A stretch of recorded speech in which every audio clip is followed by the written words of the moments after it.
Gotti, hard body, Gotti's world, we some mob bosses. Tune in, don't just come across. We do it all, y'all just for the talking. Might lose your mind when you hear these topics, no cap, think about it. Who you know going this hard, all real, always think about it. Best interview, so is this. We don't do Otis, that entrepreneurship. Come and link, join the viewership. Education, relationships, businesses, view the clips. This the Midwest takeover, going overtime to invent on focus. Bringing guests in from all over, whole lot of game, we don't need a closer. Gotti, hard body, Gotti's world, we some mob bosses. Turn them L's to lessons, we don't do the losses. Dedication daily, ain't no other options. Booking up these slots on every show we plotting. Pull up a chair, make sure you watching. Subscribe, get them notifications popping. Pull up all the champagne, we gon' get it poppin'. Yeah, what's going on, y'all? This your boy Gotti on the Gotti's World Show. Today is a very special day, not only because we woke up this morning, it's because my guest that I got here, man, this brother here, I got one of them ones in here, man. I got, credentials. When I say credentials, it's on paper. You understand? And when I say, when you see his face, it's gonna be like, okay, Gotti, you going up after this, all right? When I say you may have seen him make an appearance on The Chi, you seen him a little bit. Mm-hmm. Breakout role, Otis Dreams. Nominated and winner. You hear me? On the I Will Tell Festival Award. In the UK. Not the United States. Come on now. I'm talking about my brother, the good brother, Christopher A. Greer. How you doing, sir? Fantastic. If I got any better than this, man, I need a whole new body just to get the overflow. Fresh off a wedding, sir? Yes, sir. How does that feel? It feels fantastic. I married an incredible woman. You better say that.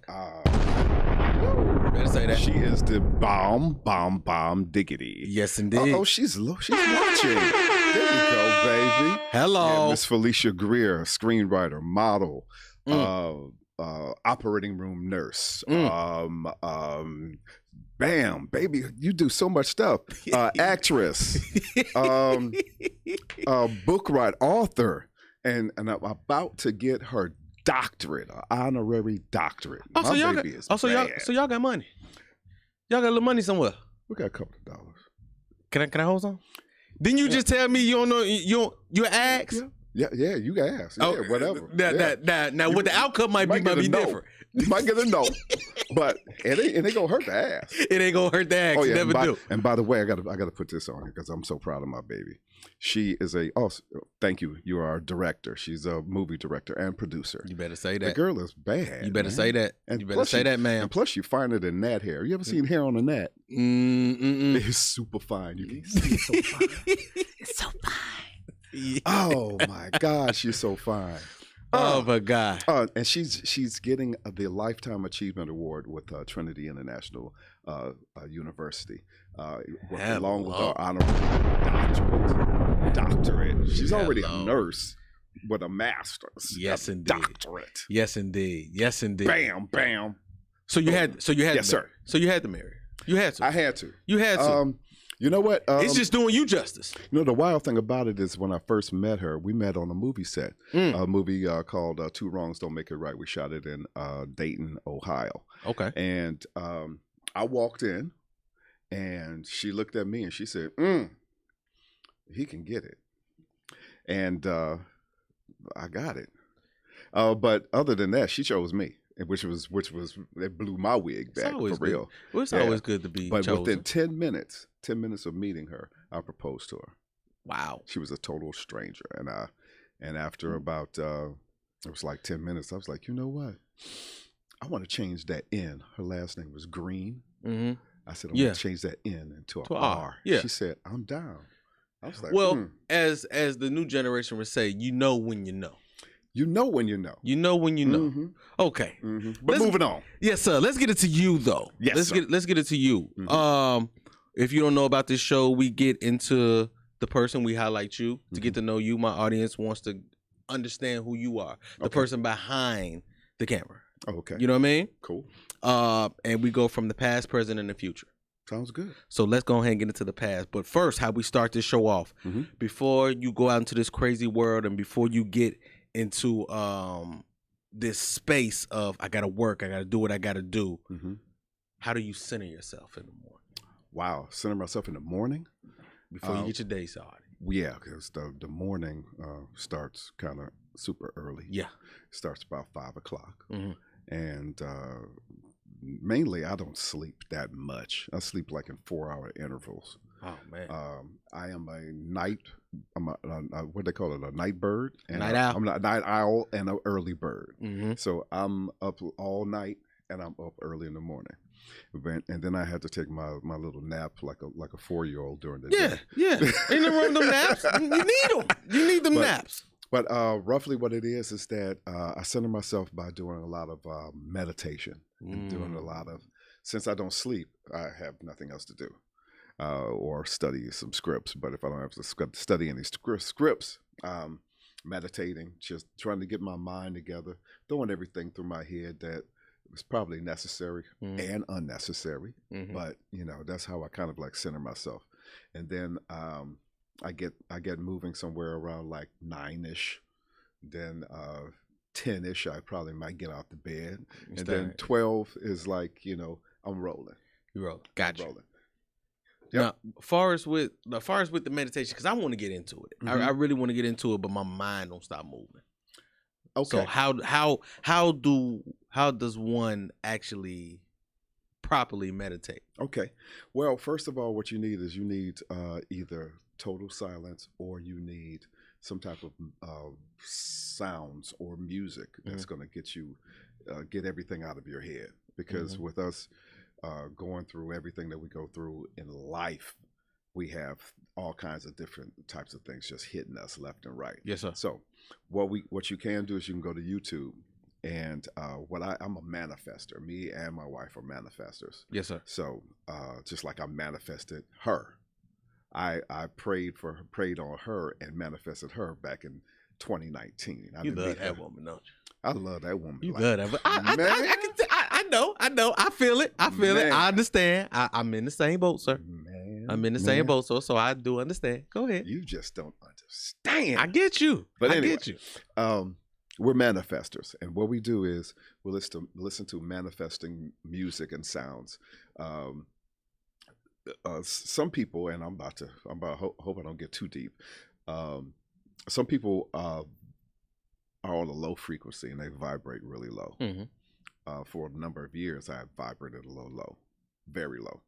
And then once I found out that, hey, I can raise my vibration, I started learning things and feeling things and actually making my frequency higher. Yes. So therefore, I was able to do things and manifest things to me. I can just say that, hey, you know what? I'm going to have some rib tips. Not healthy. Of but course, go ahead. because now we veterinarians now. We stopped doing the red meat. So vegetarians? Yeah, I said that. That's what I said. You said vegetarian. I couldn't let that slide. I got you. I couldn't let that slide. Go ahead though. But we do eat like chicken and fish and stuff like that. Yes. So we're Presbyterians. So go ahead. I'm gonna let you roll. I see what you got going on. Go ahead. But the thing is that I have to be very careful about what I say. Yes. As in whether it's negative or it's positive, because it will come through. Because the universe doesn't know what's real and what's not. I can say I'm the best actor in the world. Well, no one's going to debate that. Until no one's going to. But the thing is that if I have that manifested in my mind, then I become better. Yes. And so, and the same thing goes with negativity. If you start thinking negative, it's like, oh man, what could happen now? don't say that because there's a lot of stuff that can happen. Mm-hmm. And you know what? Even if you look at it, we may not be the richest, most healthiest people in the whole wide world. We're doing a lot better than a lot of other people. Mm-hmm. So therefore, what we need to do is focus on the positive. Don't bring any type of negative your way. So therefore, you know, even when it comes to people, when it comes to friends, when it comes to family and things like that, you have to keep those people to the side. Yeah. And you have to handle them on a need to know basis. Yeah. Because they can't stop this. At all. It's so many things that both me and my wife are actually working on right now. We have a production company, Greer Music and Filmworks, which was started in 2004. I'm not letting Stuff you slide is blowing on. up. Yeah, I'm not letting you slide on it. But go ahead, sir. Go ahead. So that was developed back in 2004 by myself. Okay. And so we became a partnership. So we got a 50-50 split on this.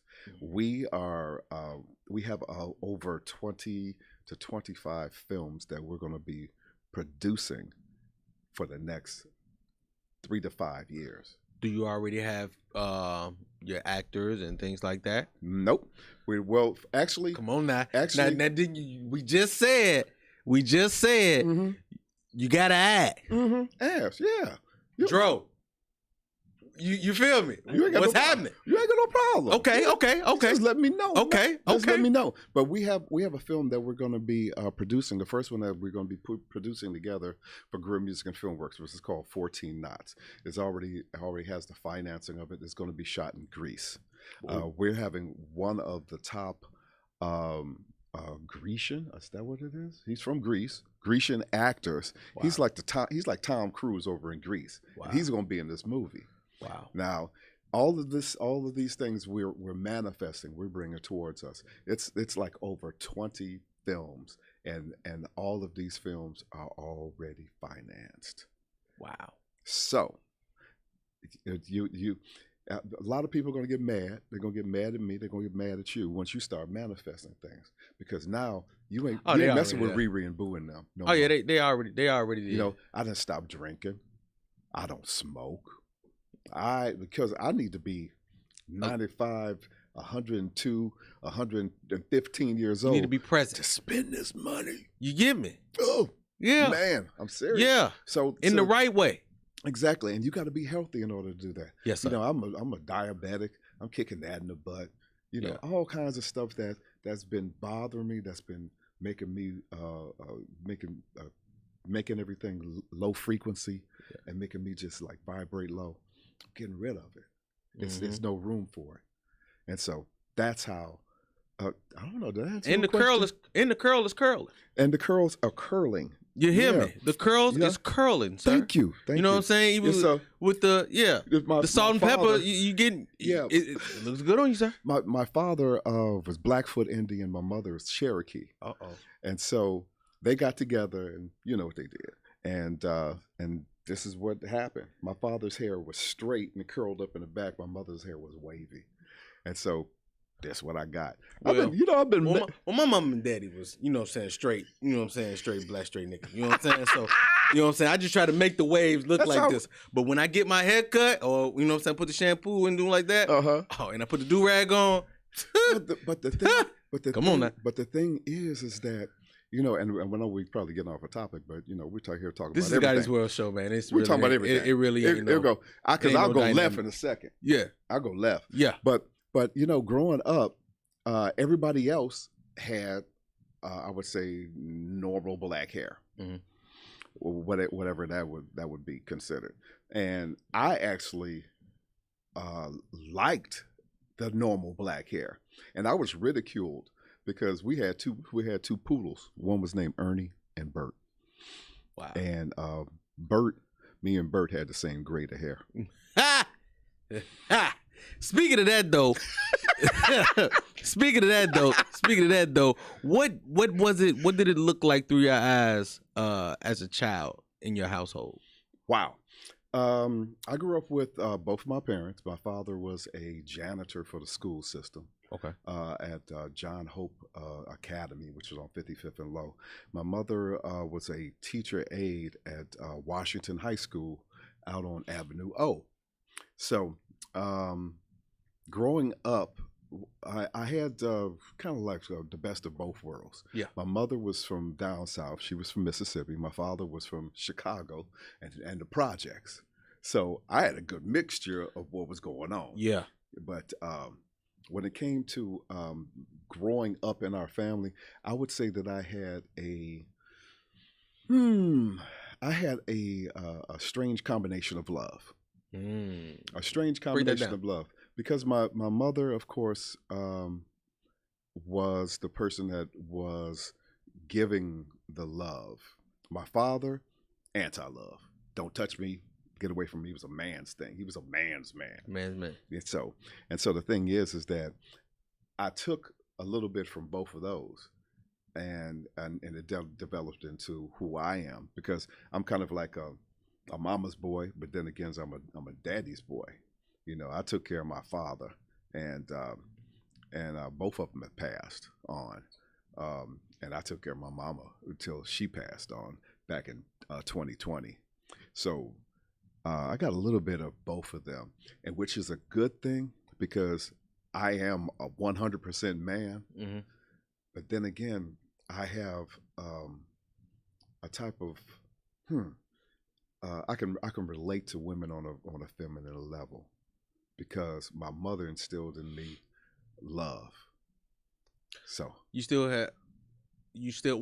of course you have to have a level of vulnerability.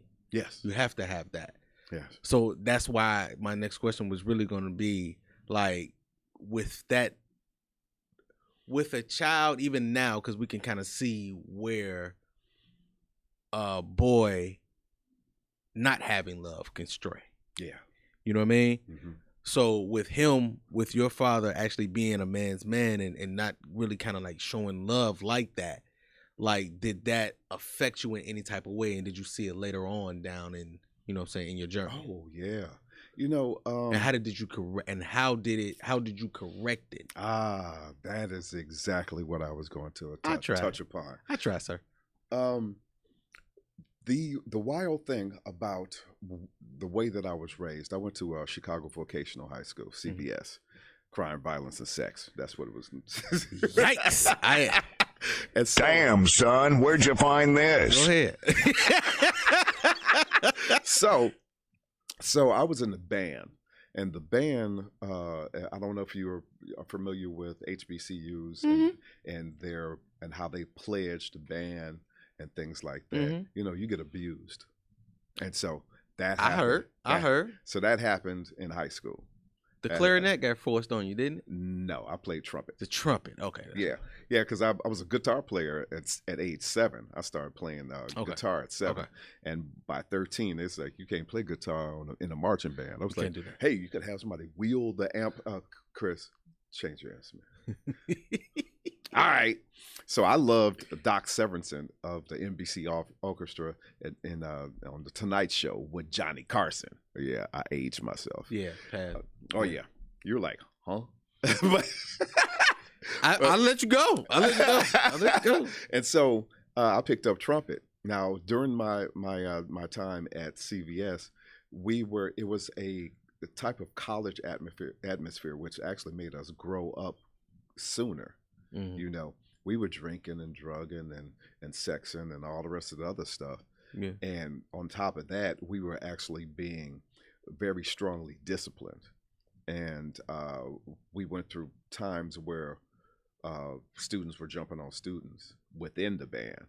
And so what that did was that put a certain type of, it turned you into a beast.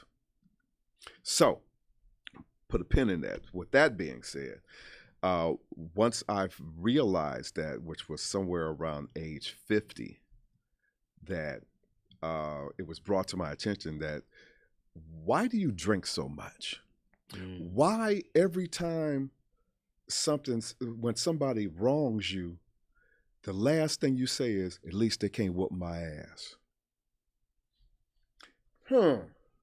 Why? The reason being is because that was the beast-like mentality that was instilled in me. Now, once I found that out, I had to seek out therapy. I had to go to therapy, and which us as black people, we stay away from that because we say, "Oh, that's white people shit." Blah, blah, blah, blah. Well, it's coming to a head now to where it's like it's needed, and it's a thing. It is. It's a thing. Is. And here it is. I was walking around saying that, if you don't like what's going on, write your congressman. That's the way it is. Cut and dry. Yeah. So once I found out what the problem was and how far the problem went back, the problem went all the way back to childhood. And so, not saying that my parents were horrible at what they did, but it was a different type of day. Yeah. It was a day where you get busted in the mouth, and dare you to say something. I dare you to say something. You crying? Stop crying. Watch it. Watch yourself. So watch who you talking to. Right. Yeah. So the thing is that we thought that was normal. We thought that was cool. Growing up in CVS, going through the abuse that we went through, we thought that was cool. I went on to college. I went on to Bethune-Cookman College. I was on music scholarship there. I was minoring in music and majoring in political science. So I was either going to be a lawyer or I was going to be a musician. So that continued because they started hazing in college. And I came in at a certain time where I didn't get hazed that much because I could play my ass off. Because I'm like, man, you hit me in my lip, I can't play. Now back up off me. Oh yeah, by the way, did I tell you I'm from Chicago? Yeah. Chicago got its benefits. Oh, it does. It got its benefits. It does. It got this dude off me real quick when I came into my dorm room. He's like, man, this crab, he got the bottom bunk. Crab, where you from? Chicago. Oh, hey, how you doing? Yeah, it got its benefits. You better get up off me. For real. And South Side, 79th Street and 47th Street. Don't play with me. 79th, yeah. 79th, yeah. 79th. For real. Okay, go ahead. Don't play with me. I quit school because they had recess. I don't play. That's an old nigga statement. Yeah, it's starting to come out now, Joe. He comfortable. He comfortable now. He comfortable now. He comfortable. Cool. Yep. This is what we dive in here. Yeah. Now, even where was the point? When did you realize what you saw, or even it was a thought? I'm gonna dive into this acting thing. I like this acting thing. Wow. Actually, I started acting. Well, if you count the little plays that they had in elementary school, I did that. Hold on, I got to belch right quick. Thank you. Scotty's World Show, man. Yeah. Shit I wasn't just going to do it in the mic like, bro. You ain't had that. Yeah, I wasn't going to do that. It's cool. And by the way, y'all, that wasn't a real belch. So I started in the plays when I was in grammar school. I went to Horseman Elementary School, 8050 South Chappelle. I grew up in South Shore. And so I used to do the little plays and stuff like that, and I thought it was cute. Now, I moved on to high school. I got into the drama club there. Yeah. They didn't do too much stuff. So I actually did some things on my own. We had a place that was called the Chicago Film Office. And so I used to check the casting for Chicago Film Office because I was like, I kind of like this acting thing. Okay. And so my first acting role on screen or in a television show was Lady Blue. It was an ABC miniseries with Danny Aiello in it, the late Danny Aiello. So I met him like when I was 16 years old. And he was really, really cool. And I was like, this is some cool stuff. And then the second film that I did, it was a movie called The Bodyguard. No, My Bodyguard, not The Bodyguard. That was Kevin Costner. I didn't mean to hit the mic. That was Kevin Costner and Whitney Houston. This one was Martin Mull, Chris Makepeace, Ruth Gordon, and another cat. I forgot what his name is. But anyway, I did that. And I started off doing extra roles. And I saw what was going on in front of the camera and behind the camera, and I was intrigued. And I was like, And then I see the end result. It's like, this is pretty cool. So I went on, fast forward to college. I went on to college, and then I came back in 1986, and I started a band called The Powers That Be. We had a stepping band. The Powers That Be. Yeah, that was the name of the group. All right, now. Yeah. Go ahead. And so after that, I got it into some other films, extra roles with like Turks, Stir of Echoes with Kevin Bacon, Barbershop 2. I started doing just the extra roles, and I started liking it. Yeah. And then that just led on to Empire, what's the thing? Widows. And then, boom, I got real serious. And I was actually working at the same time. I was working at Federal Express. Wow. Yeah. And during that time, I think it had to be 2016 or 2017, my mother was first diagnosed with lung cancer. And so I was a courier at the downtown location. And so my boss got wind of me doing TV because I would come in off the street and I walk into the cafeteria and I would be on TV. Ain't that some shit? So next thing you know, everybody's like, that's Chris. Hey man, that's you. Yeah. When did you do that? Hey, you ain't know I did this, huh? You ain't know I was, you know what I'm saying? It's like, when did you do this? What you mean? I was using my off days. Yeah, it's called off days. It's calling in sick. You know what I mean? In order to shoot APB and I just mentioned it, Empire, and then things like that. So my boss came to me and he said, Chris, you need to make up your mind whether you want to be a courier or an actor. Easy call.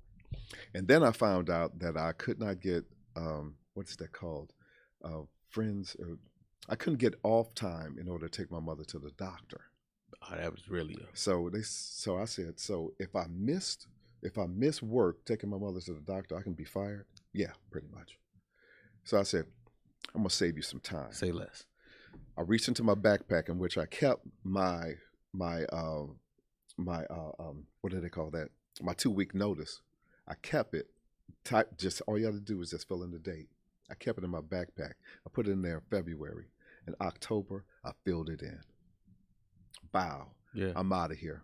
By the way, I got a week of vacation. I'm gonna take that. Yeah. So my next day, my last day is Thursday. Hasta la vista, baby. Even though you went out, because it seems like you went out on passion. Mm-hmm. You went out on passion, like, you know what? Okay, cool. I don't like the circumstances, but I'm passionate enough about not only my mother, I'm passionate about what I do. Mm-hmm. When you going out on passion, were you in some type of way fearful of how am I gonna survive? Well, the wild thing about that is, it was kind of planned. It wasn't like I just popped up and said, you know what, F this, I quit. No, because that's what I would have did. Go ahead.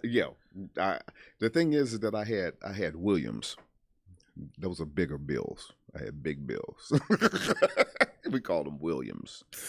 And so I couldn't just say, F it, I'm out of here. So it had to be planned strategically. And so what I did was I constantly prayed on it. And every single day, weird stuff would happen. I got to the point where I hated my job and I damned my job. And I was like, what the hell? I can't stand this job. And so I was talking to somebody. I think it was, what, that person don't even matter. I was talking to somebody and they said, didn't you pray for that job? Because I remember that before that, you worked at the airport. You were driving an hour and a half back and forth to work every day because I lived in South Shore and I had worked at O'Hare. I was taking home $40 a week. I was taking home $40 a week because the rest of it was going for child support. That goddamn child support, bro. And so please Hurry And up so- and move on with So the the story, people, though. and so the people, up, so the move on people with that the were story. working for me were actually taking home more money than I was. Yeah. And I was a supervisor there. And I was like, you know what, God, this is what I need. I need a full-time job closer to the house, making more money. And he delivered. Mm-hmm. And that's when I started driving as a courier in downtown Chicago out of FedEx. And so Wow. once I got there, this is like, I would say, the second hardest hub to actually drive, to actually work out of. Mhm. The first one is in New York. The second one is Chicago. That is ruthless. It is crazy. I believe it. It turns you, it turns your, how can I put it? It turns how you feel about your job into something that you hate. Yeah. Yeah. And so I'm in that once- space. So once I found out, once this person enlightened me on something that I prayed for myself, because God gave that to me, I changed my mind about how I approached my job. I was like, thank you, Lord, I have a job. Thank you, Lord, everything that I asked for, you gave it to me. Mm-hmm. You gave me more money. You gave now it's a 20-minute drive rather than an hour and a half drive. Mm-hmm. Mm-hmm. Now I'm making not $12 an hour. I'm making $24 an hour. Yeah. So it changed everything. And after a while, it got to a point where, just certain things happen. And remember this, if you don't remember anything else that I say, when God wants you to move, he makes it really, really uncomfortable for you. Come on now. I know. You ain't said nothing but a word. I know that. I know that. Because you ain't gonna move on your own. Oh God, I got these bills. I can't leave. I can't jump. I can't jump. And so the thing is, I made a deal, or God made a deal. I made a deal with God. And I asked him, I said, hey, if I do this, you got me? He said, I got you. Confirm. Put that date in there, put it in the mailbox, didn't turn back. I've never worked a regular job since, and that was 2016. I often, and it's been on record, that I have said, I thrive Mm-hmm. when I'm uncomfortable. Mm-hmm. When I'm at my best, Mm-hmm. I'm uncomfortable. Pressure either does two things. Yes. Pressure will bust a pipe, number one. Yeah. And pressure will actually exercise muscles that you wouldn't normally exercise. So therefore, what it does is it prepares you for what's to come. I've been more creative than I ever have. Mm-hmm. And when I say I know how to figure some shit out now, Mm-hmm. when that back is against the wall and you don't understand it, but all that mixed in with that prayer too, Mm-hmm. it's like, and things come out of nowhere. Yeah. And it's like, oh, you've been listening all along? I Yes. appreciate that. He's been listening and watching. Yeah. Seeing what you're going to do. It's weird things like And seeing if you're going to keep your word. oh yeah. Yeah. Oh yeah. Seeing if you're going to keep your word. Because now check this out. You ever been in a traffic jam? Yep. Mm-hmm. You hate traffic? Very much so. I can't stand traffic. Very much so. But guess what? I'll ride the sideline in a minute. Traffic is keeping you away from something that might kill you. Yes. Yes. Don't force it. It is so many things that have happened. Somebody mess up your order at Harold's. Often happens, but go ahead. Go ahead. Somebody mess up your and you mad and you letting them have it. Somebody in that parking lot is getting shot up, but you missed it because you were waiting on your half white with salt and pepper and hot sauce. They ain't put enough mild sauce on my shit. Mm-hmm. But yeah, Uh-huh. yeah, I get you. Exactly. No, I get it. I get it because we say, damn, I'm glad that if I haven't, or if I, you know what I mean, if I would have did this, Mm-hmm. or if I wouldn't have went back in there, Exactly. you know what I mean, it would happen. Yeah. So I get you. I said if I could have, would have, should have, and some of those things actually saved your life. So when Yes. when I came to God and And I said, God, you got me? He said, I got you. Mm. And other than a short little stint that I've made at a car dealership, Yeah. I worked like 3 months at a car dealership since 2016. That's the only job that I've actually worked. And I had to do that because I had to buy a Rang. I had to buy a Rang. I'm telling not she a must ring. be still on that live. Man. No, I think she gone. She did that. She's at the hospital, probably got somebody's spleen in her hand or something like that. You know, removing a leg or something like that. She does stuff. She's an operating room nurse. Yikes. She's an amazing woman. Yikes. Yeah, Oh, yeah, she busy. I know. I keep talking about her. Don't But it's hey, I? Baby, who I'm am I? coming home. Who am I to stop you? Who the hell am I? Who am I? Great. You feel me? Even let's get into some of your roles and even the outbreak role that you did have with Otis Dream. Now, let me give you a disclaimer on this Otis's Dream. Go ahead. If I start talking about it, I'm probably going to start crying. Okay. Just gonna let you know. I broke down in this piece before too. There ain't nothing wrong with it. Out here. I'm telling you, because I'm sorry. Go ahead with your question. Well, okay, yeah. Let's talk about it. It's basically based on voting rights. Yes. And we just came off of, you know what I'm saying, a little election, things like that. Mm-hmm. And basically seeing how the world is slowly kind of put a damper and restrictions on how we are voting now. Mm-hmm. They're taking away certain things. Do you see some type of resemblance that that they're trying to take us back to a certain space, to where they're trying to take our vote away? Yes. Okay. Definitely, because what it is a power grab. It's a power grab. Yes. And the GOP wants... Talk to the microphone. Oh, I'm sorry. I got comfortable there. I know you did. I understand. This is what happens when you're here. I get it. I forgot we on the radio. We just sitting here talking. I forgot what you were doing on the podcast. The thing is that the GOP, the Republicans are they're lacking in power.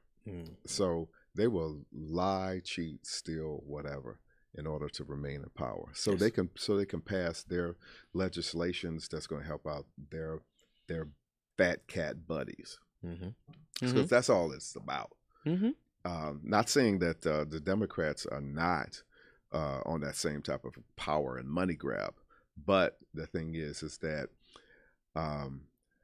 the Republicans are more ruthless about it, and which is a weird thing about it, is because Black people were the first Republicans, which is strange. And if you tell some Republicans that, you would see them, they would, you got to be kidding. You bullshit. You got to be Gladys. Do you know them niggers used to be Republicans? Wait till I tell George Bush. Anyway, moving on. So the thing is that they're willing to go the extra mile, lie. They'll sit in your face like, no, that's not true. Yeah. I was not there. And they want you to believe it because they believe it themselves, and they don't care because no one's going to check them on it, or even if they check them on it, they're still not going to do anything. Which is the weird thing about the thing with Donald Trump. If Donald Trump was Black, Donald Trump would be in jail. That's a fact. He would be in jail. You ain't lying. He would have been in jail last year. They would have took him out of office and put him in jail. Okay? He was able to finish a term. Now they still up talking about, well, he did this.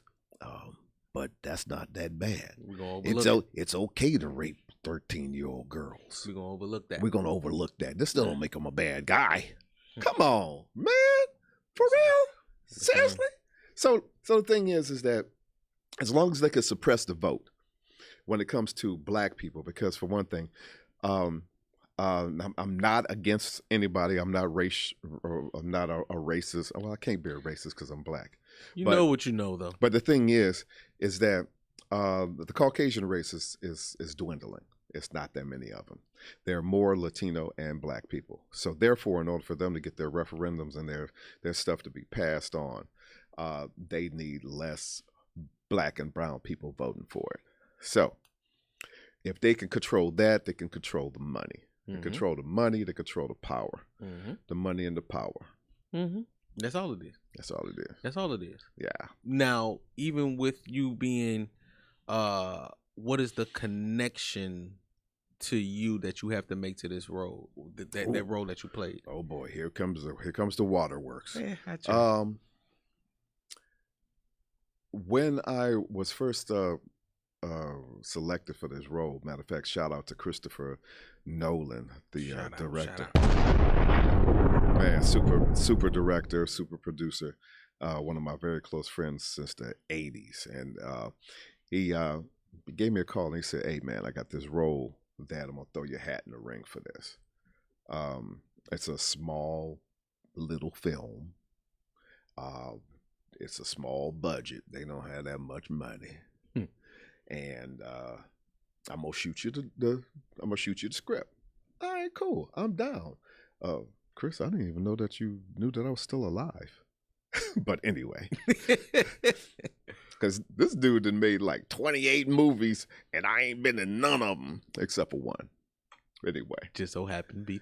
Go ahead. No, it wasn't. And it's not Otis Dream. Okay, it was Mary Switchmas, which is on BET Plus. Oh, but anyway, you forgot about that one. Anyway, moving on. I did. You slipped that in, but go ahead.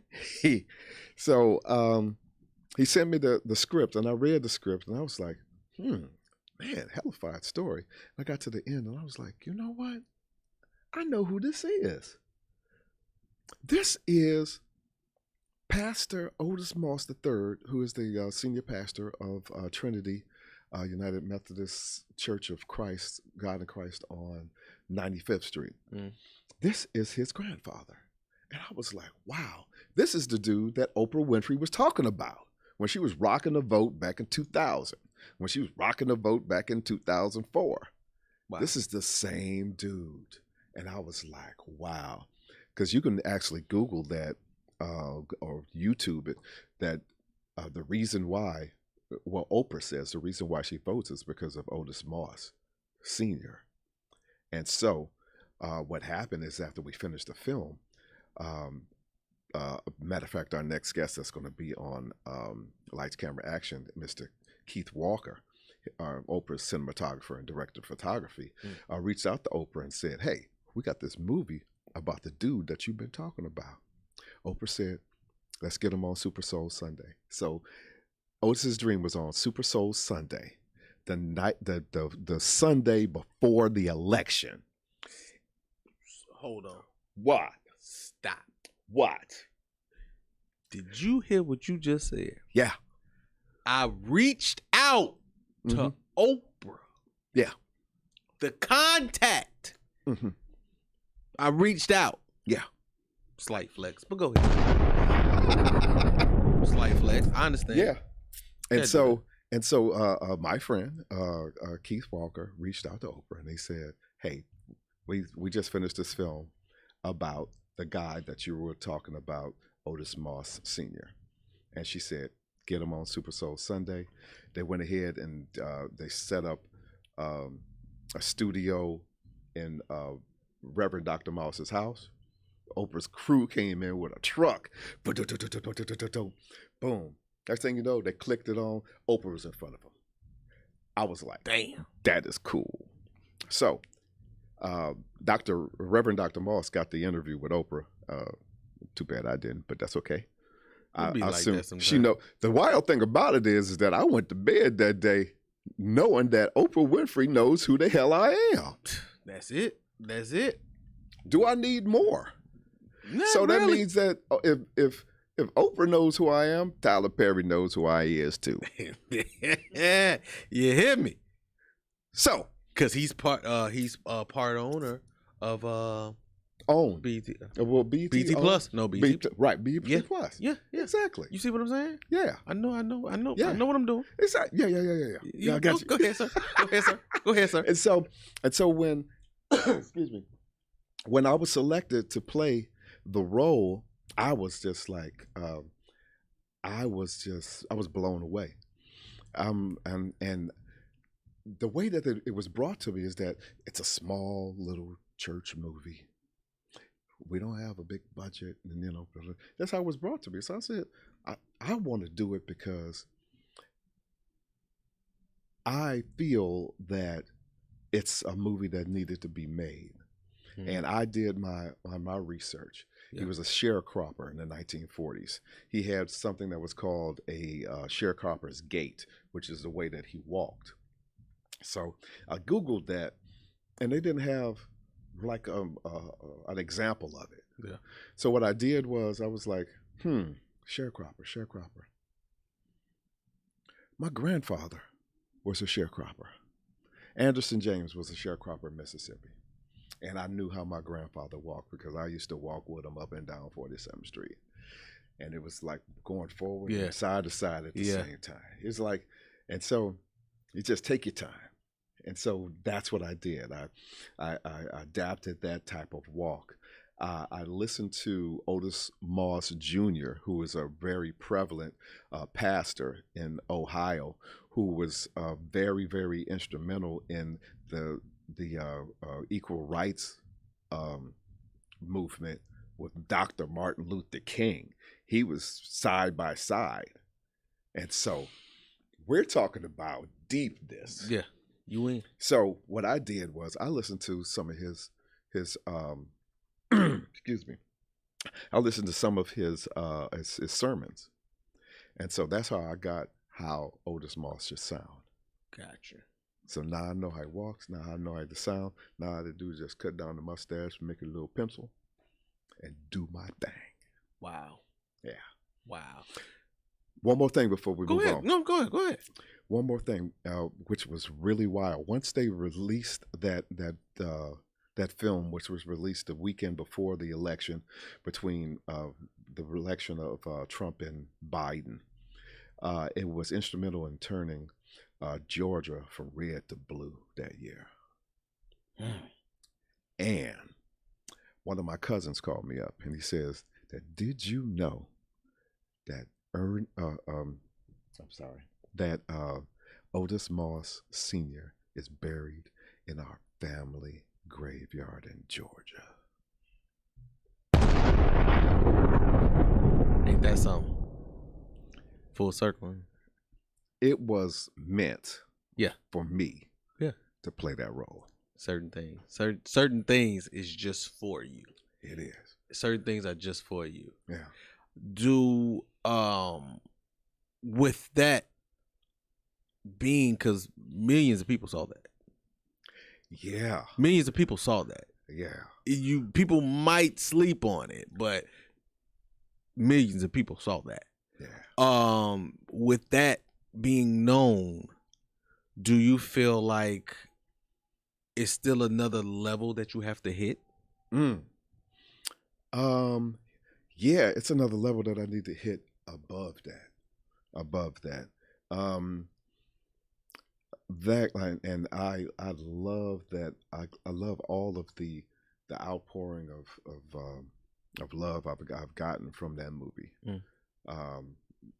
I love the awards we have. I don't know how many awards. We have so many laurels. That's those things with the. I'm explaining to people that's listening. Those laurels are those things with the. They look like leaves, and then they have the words in there. A Black Harvest Film Festival or whatever, and things like that. We have so many laurels on the poster that you can hardly see my face. I think that it should be put up for Oscar. I think it should be put up for Oscar recommendation. How do you think that's going to turn out? We're going to win because I don't lose. Manifestation. Boom. You hear me? Manifestation. Yeah. But I think that was a stepping stone to other things that I've done after that. So far, when it comes to movies, that is probably like the pinnacle of so far of where my career has been taken. But I have so many other things to do because I'm a screenwriter also. Mm-hmm. And I have movies that are going to be produced by our company, Greer Music and Filmworks, and those things are man, they're going to be off the chain.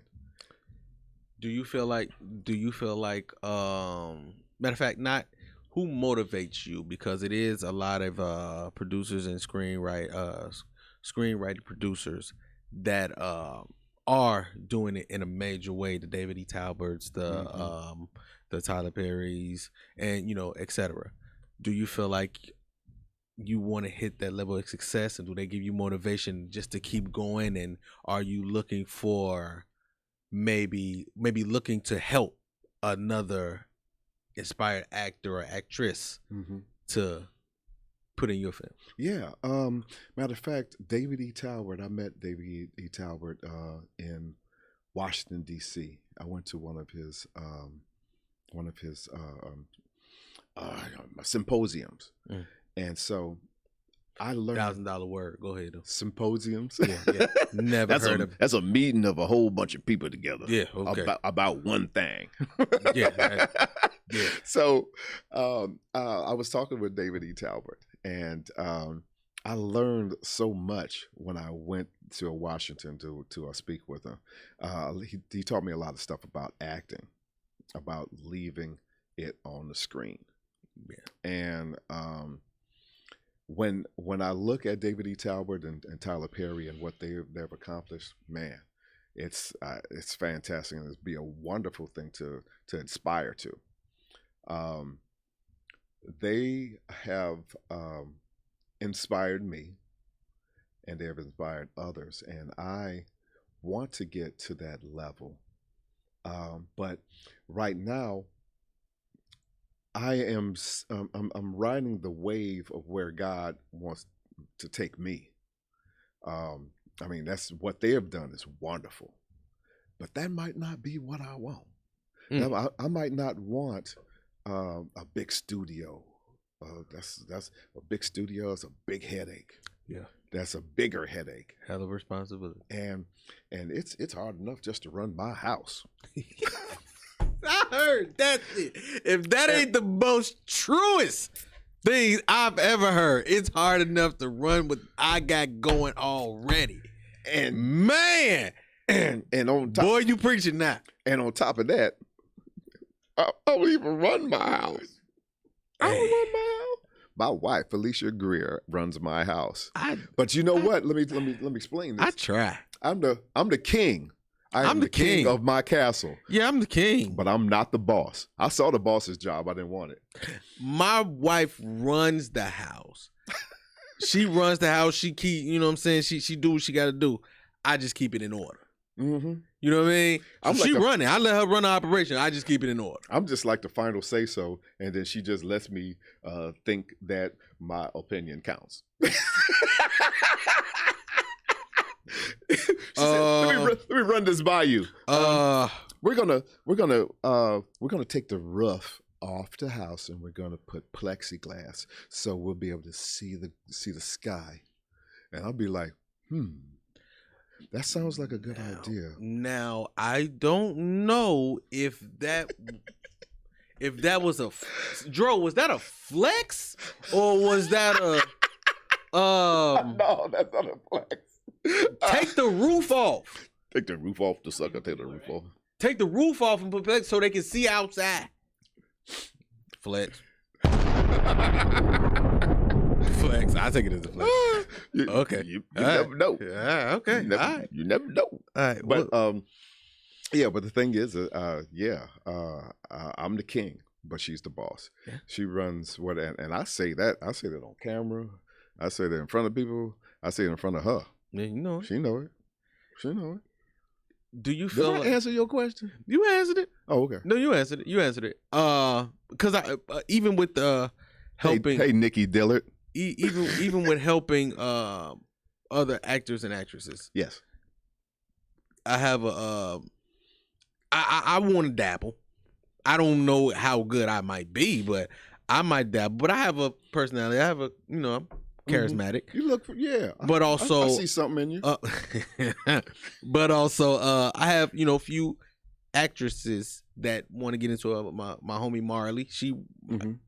inspiring. Mm-hmm. You know what I'm saying? Things like that, and just it would be great to have a contact like you. Mm-hmm. You know what I'm saying? Just if you have anything going on, will you be doing any reaching back?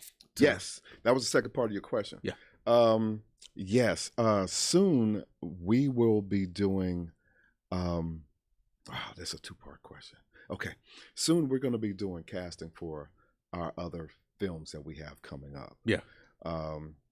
We have a film that we're shooting in Atlanta called The Sessions, which is a film that was written by Monty Ross of Do the Right Thing? Yeah, Monty Ross of Spike Lee's Do the Right Thing. When he was one of the writers on it. Felicia Greer, my wife, and Mr. John Alexander. They wrote a hip hop horror film, which we're shooting in Atlanta. It should be coming up because we're in pre-production right now. It's going to have the 3 top horror guys in it. Number 1, Mr. Robert Englund. It's going to have Freddy Krueger. I might call him Eddie Krueger. It's going to be Freddy Krueger. We're going to have Pinhead from Hellraiser, and we're going to have Jason from Friday the 13th in our movie. That's big budget, sir. Yes, sir. It is a big budget. That's a big budget, sir. Yeah, and so that film should be. We're still trying to work out all the dot all the I's and cross all the T's when it comes into the production schedule. I'm looking at some probably in December or early January that we should be filming or finished. It's a 21-day production shoot. Wow. And after that, we're going to chill for 1 month, probably go to Curacao because I need a tan. And you're going to stop with all these flexes. And so we're going to take a little vacation because we need one. And we're going to start shooting 14 Knots in Greece. Wow. And after that, we have, that's just 2 out of and then we got 18 more movies within the next 4 or 5 years. Dro, you got a passport? Yeah. I got one too. Where you going? We going? I'm just. You said you had a budget. Well, now, I mean. Well, yeah, we got a budget. You got a budget. If you can fit me somewhere in there, sir. I do not like my job that I do have. I mean, I love this, but you know what I mean. What you do for a living? You don't want to say? I'm a mailman. You're a mailman? Yeah, I be out there walking. Man, see, that's how you say. I wish I would have been a mailman. You don't want that. You don't want that, bro. You don't want them problems. Well, I was a courier for FedEx. Yeah, and I'm a carrier for U.S. Postal Service. Yeah, and you know what the wild thing about it? You know what? I ain't gonna talk about FedEx no more. That's all right. But along with that, I am going to start giving classes on how to break into the movie business. I love it. And also, when things calm down and we're able to see our way to developing the school, I want to. This is a personal goal of mine. I want to open up the Alonzo Philip Greer Seniors School of Fine Arts because they're taking all the fine arts out of the school system in Chicago, unless you go to a fine arts school. But all the rest of them are they're taking out their bands, they're taking out their orchestra. I went to CVS, we had a band and an orchestra and a chorus, and so they're taking all that stuff out. Mm. Kids don't have nothing to do. That's a fact. We need to channel that creativity into something else that will take you somewhere rather than the penitentiary or the graveyard. That is a fact. That is a fact. Yeah. One question before we get to the game and then we out of here. Do you feel like this is your passion or your purpose? Wow. I think that it is both.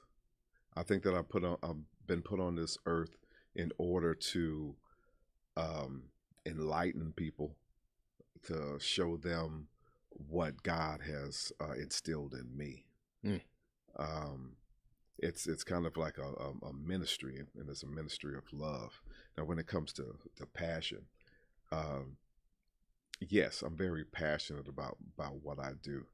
And the strange thing about it is that when I think of passion, I think of this. A couple of my friends used to come up to me and say, "Hey, man, how's your little acting business, your little acting career going?" Number one, bro, ain't nothing little about me, period. Yeah, don't put that little shit in front of my shit. No, Don't do that. Don't do that. And I've lost friendships because of that. Because what I'm gonna do is I'm gonna jump in your shit about mine. Yeah, I gotta address you about it. I can't let you go to bed thinking it's okay. Yeah, I can't, because for one thing, and I'm gonna take this I'm gonna take this from my wife. You wasn't with me shooting in the gym, but now you want to show up when everything's shining and the gold and the silver and all the rest of the other stuff and the money is pouring down. No, get away from me, because for one thing, a year ago, oh, you ain't nothing but an extra. Oh, I heard it all. I heard it all. it's I personal. heard it all. It's personal, Joe. You see that? Just, bro, let me. I heard you laughing. You see? I heard you laughing. Popping this shit, man. I seen you. I remember. Talk that. I remember one time Yeah. you called me over to watch the Tyson fight. Yeah. You feel? You put my movie on. I go to the bathroom. You come back and there's something else on. I remember that. I remember. Yeah. Don't think Okay. I forgot. I ain't forgot. Don't think I forgot. I ain't mad at you though. But I ain't mad at you for real. But But you see me though. and the wild thing about it is I'm a very humble person. Everything that I have gotten, everything that's happened to me was a gift from God. Yeah. I know where my blessings come from. And so he's given me the skills, the talent. I had nothing to do with it. All I am just a vessel that reproduces what God has given me. And that's all you can be. But if you come for me, Don't dim my light. Don't try to dim my light. don't test my gangster. I'm still from 79th Street. And I still kick ass. I still do what I do. Wait, you got hands? Oh, I got hands. You got hands? Yeah. Okay, I just need to know. I just need to know. I got hands. No, I just need to know, sir. That's it. I just need to know. We ain't gonna go there because we just coming off passion and purpose. Woo! You know what I'm saysaying? We're not gonna go there. I ain't gonna steer you that way. Yeah, I ain't gonna bring you towards my light. Yeah, because I ain't gonna bring you here. I ain't gonna do that. Because Hey, you nominated and you're a winner, sir. Don't okay, come down right. this lane. Right. Let me Don't come down this lane. Stand up again. Yeah, don't come down this lane, sir. Let's get to the game.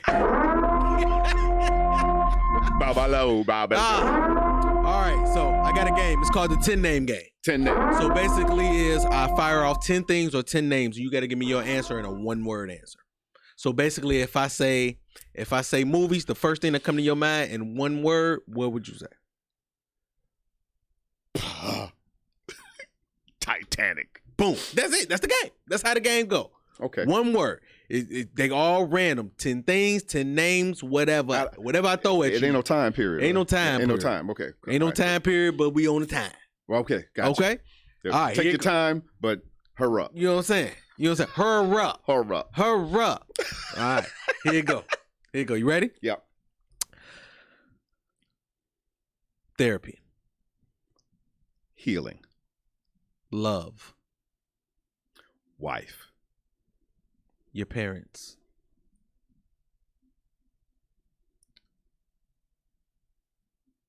Angels. Your wife. My everything. Everything.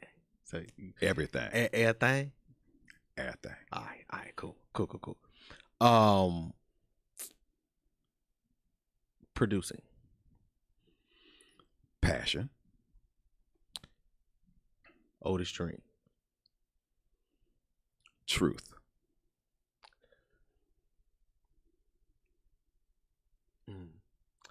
Not black men, but niggas. Trifling. Don't come down my road. I told you don't come down my road. I told you don't come down my road. I threw that in there just to see if you was gonna stay on my road, but I know you had to go with the game. Cool. Okay. Material things. Garbage.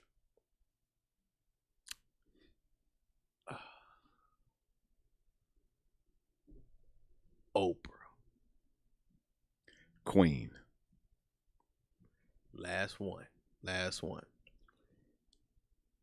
If you could sum up your life in one word from when you started all the way until this moment as we speak, what would it be? Legendary. Come on now.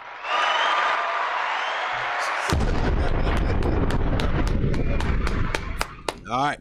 So what we have to do, we have to give you a grade from A to F. Okay.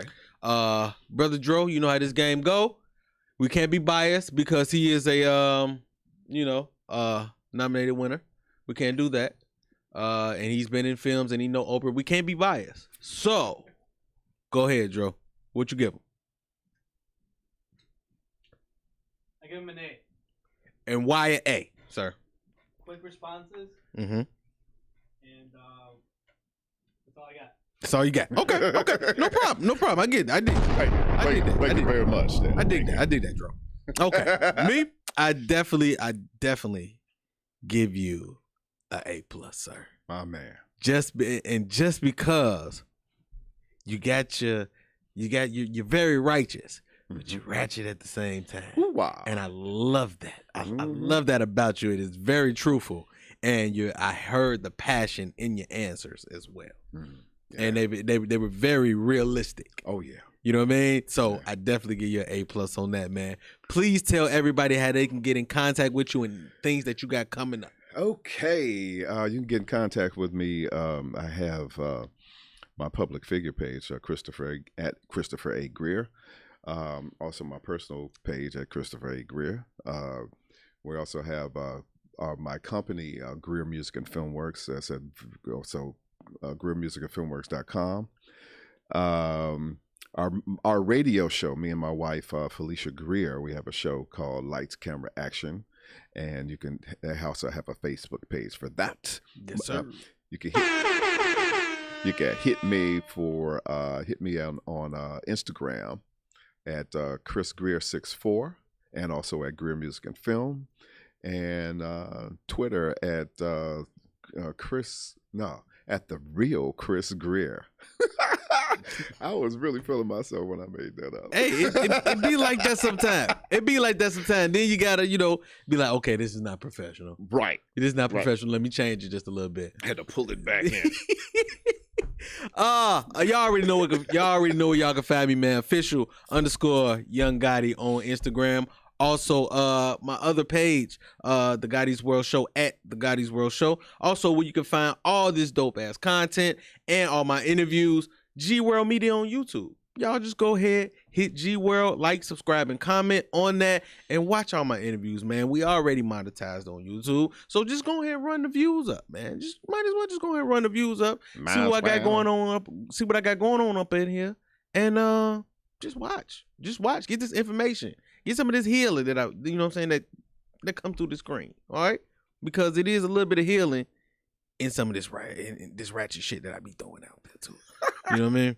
And I try to pull people in this lane, but I push them out at the same time because I can't bring people into, my little synergy world. Sometimes. My world. Sometimes. Even though it's Gotti's world, I can't bring people in sometimes because it might do them some harm, and I don't want that. We putting light on them, not the bullshit. Right. But yeah, and also, man, just lock in, man. All streaming platforms, y'all. If y'all don't watch it, please just listen to it. Listen to the Gotti's World Show on all streaming platforms: Spotify, Apple Music, Google Podcasts, whatever you want to do. Just go ahead, just go listen to it though. But 2 things I need to ask you before you leave. Yes. I just need 10 followers from you, sir. You need what? 10 followers from you. 10 followers. Yeah, 10 followers on Instagram for you, Okay. from you, or a contact or a job or something like that. I need something. Okay. I need something. That's it. Okay. I said you told me I could ask. Yeah. Okay. Now I don't know if I'm received, but I'm asked. Well, you can always ask. You can always ask. You can always ask. And the second thing is, I need you to be safe out here. I shall. Be safe out here. Take care of yourself. And just keep your head on the swivel, man, because it's an ugly world out here, and we need brothers like you out here. Oh, yeah. We really need you out here, man. Seriously. It only takes one to change the world. And that's it. That's it. That's it. That's really it. That's it. Man, we did one, man. We really did one. I appreciate you.